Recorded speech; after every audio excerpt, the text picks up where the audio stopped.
முகப்புரை. இந்திய மக்களாகிய நாம் இந்திய நாட்டினை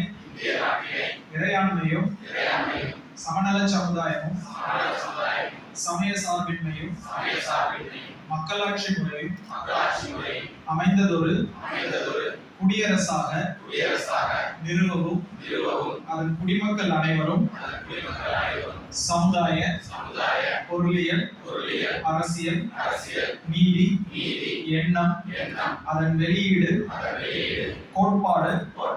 சமய நம்பிக்கை வழிபாடு இவற்றில் தன்னுரிமை சமுதாயப்படி நிலை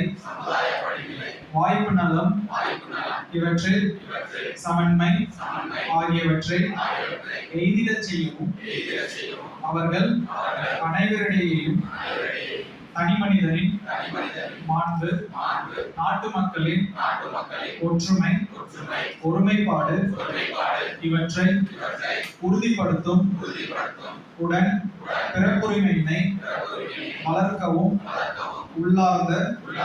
உறுதியுடையராய் நம்முடைய அரசமைப்பு பேரவையில் 1949 நவம்பர் 26ஆம் நாளாகி இன்று இங்கித நாள் இந்த அரசமைப்பினை இயற்றி நமக்கு நாமே வழங்கிக் கொள்கிறோம்.